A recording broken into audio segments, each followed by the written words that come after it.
Ha? Kitang-kita yan. Ito ba? Okay lang yan.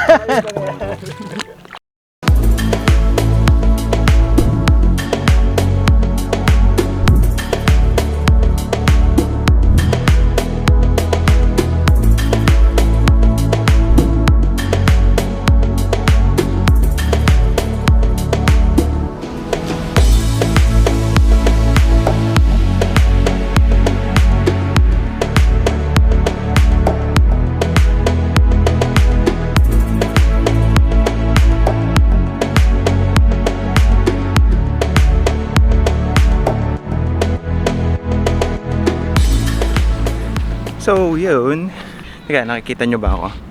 Wait, yun.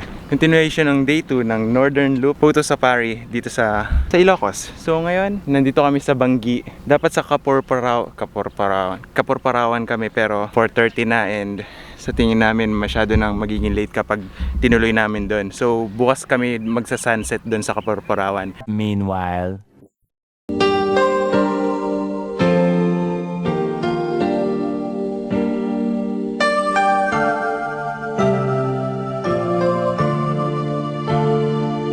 And ngayon dito kami sa Bangui, gaya na sabi ko. So, ano kayang magandang composition? Ang madalas na nakikita kong composition, yung dito, nakalinya yung mga windmill na to. Pero gusto kong maghanap ng isang kakaibang composition kung makakahanap ako. Bala kong manap ng kakaibang foreground. Or meron ditong lake or river. Baka kita yung reflection niya. So tara, tignan natin.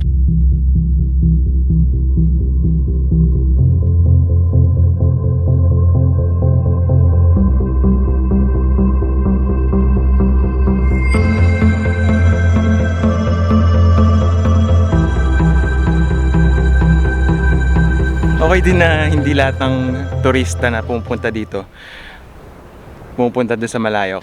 So dito sila sa may bandang entrance kung saan kami pumasok. Diyan lang sila.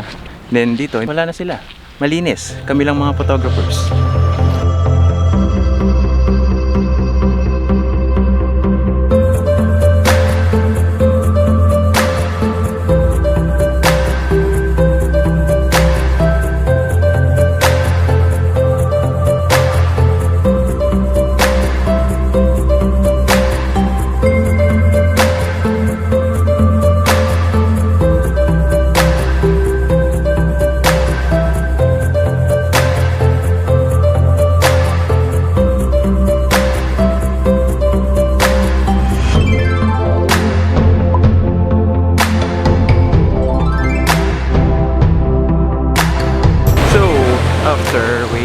Makita.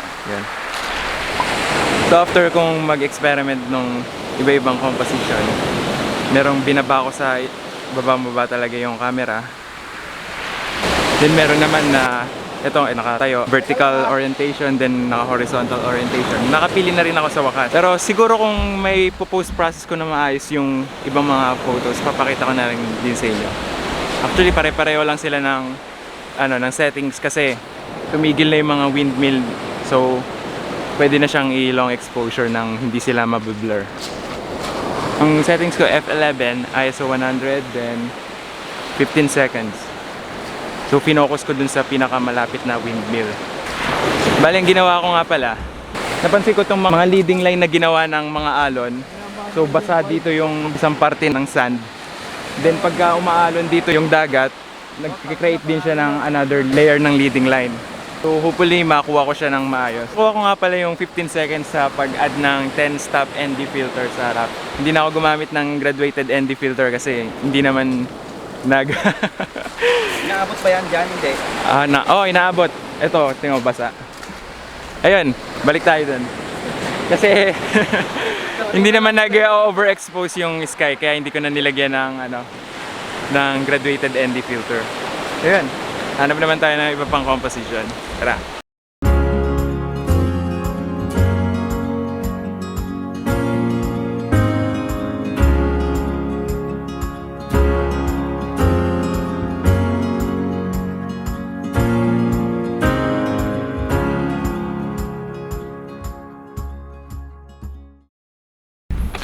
Ayos sana na foreground to eh. May mga ano, bulaklak na damo. So, pagtingin dito, hindi na maganda yung formation ng windmill. So, lakad-lakad pa tayo para makahanap tayo ng magandang isa pang composition. Ito yung mga tangkay na to. Nakikita nyo ba? Ayan. What if i-frame ko sila or i-frame ko yung windmill gamit yung mga tangkay na to. And look! Grabe. Nakakatusok pala yan. Hindi rin kagandahan. Try natin kila Sir Francis sa reflection kinukuha nila. Pero sa tingin ko, gagamit ako ng telephoto kung sakaling pupunta ako doon. Maliban na lang kung magkakaroon ako or makakahanap ako ng foreground na maganda. So, try natin.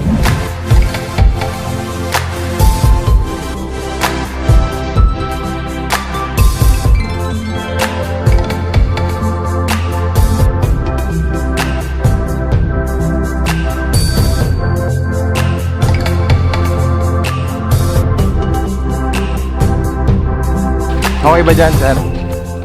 Foreground yung mga ganyan. Diba? Ay, wow. Gawin mo siyang foreground. Okay. No exposure mo. Pause.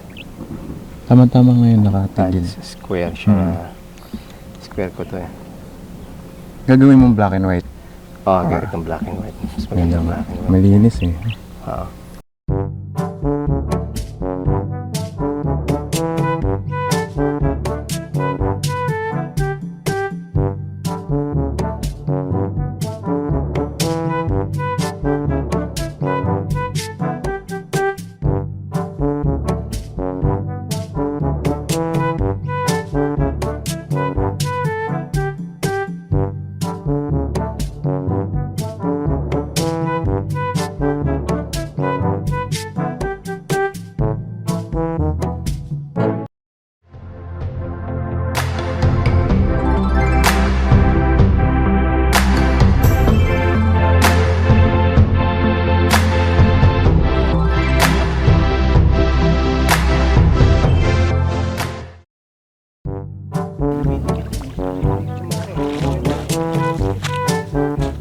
Kita yata ako sa video mo na sexy ko ha. Kitang kita yan. Ito ba? Okay lang yan.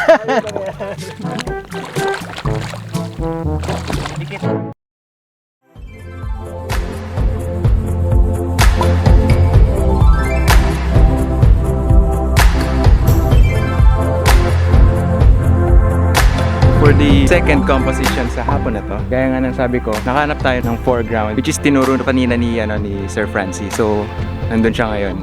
Naghanap ng panibagong composition. So, itong mga tangkay dito, gagawin ko siyang foreground din. Naisip ko, maganda siyang minimalist shot. White lang yung paligid ng mga tangkay. Ito, pati yung tubig sa lake magiging white. Then, yung sky, alisin ko yung kulay niya. So, bali yung magiging focus ng composition na to.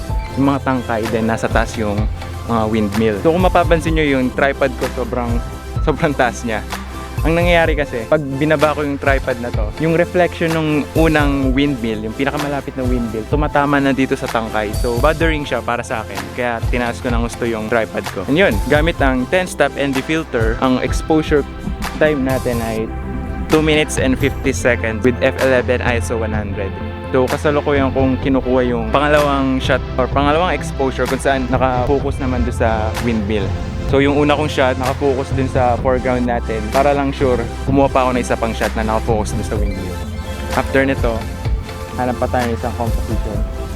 Ang maganda yung yung reflection na tong bundok na to. Tapos may makulay na ulap na nagre-reflect din or panorama doon sa malayo. Maganda yung mga bundok, tapos sama natin yung ibang windmill. 20 seconds. So, I hope you enjoy this image.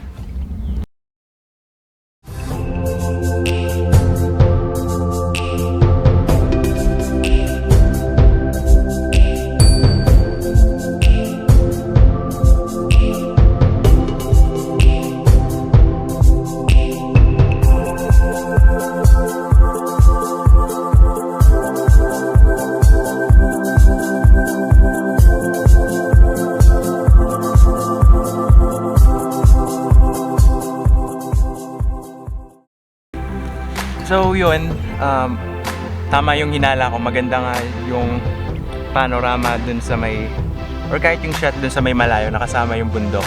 So magpapalit lang ako ng telephoto lens para makuha yung shot na yun. Na-check ko nga kasi zoom in ko yung kakatapos ko lang na composition, then maganda nga siya. Pero ayokong i-crop na lang yung image na yun kasi mababawasan yung megapixel nung final image ko. So, mas maganda yung magte-telephoto tayo imbis na magka-crop para malaki pa rin yung file size natin. Then yung mga details kompleto pa rin. Buti na lang walang hangin masyado dito sa lugar na to.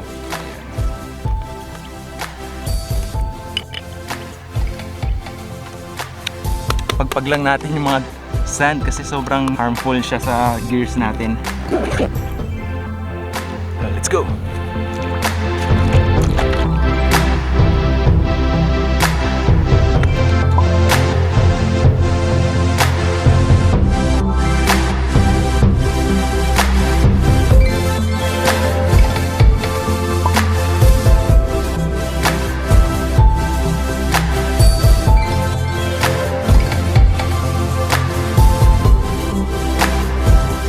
So kasalukuyan kinukuha ko na ngayon yung panorama nito.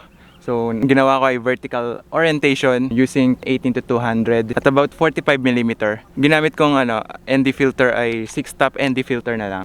Yun, kasi mas madilim na kaysa kanina. So yung 6-stop ND filter 30 seconds yung kaya niyang gawin. Then with f11 ISO 100. So yun, hopefully ma-stitch ko to ng maayos.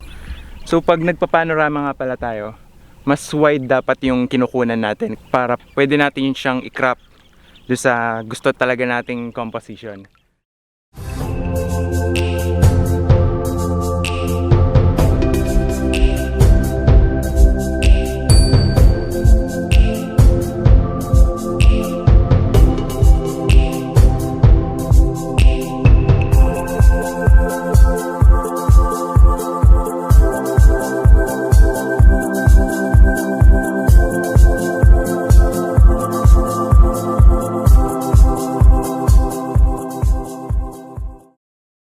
So that's it guys, maraming salamat. Please like this video and I hope na marami kang natutunan dito sa episode na to. So dito pa lang to ng Northern Loop photo safari namin na inorganize ni Sir Francis Ansing. Kita-kits sa susunod na episode. So I hope na mag-subscribe kayo para sa mga susunod na episode. Then ring nyo na rin yung bell para ma-notify kayo pag nag-upload na ako. See you in my next episode. Bye!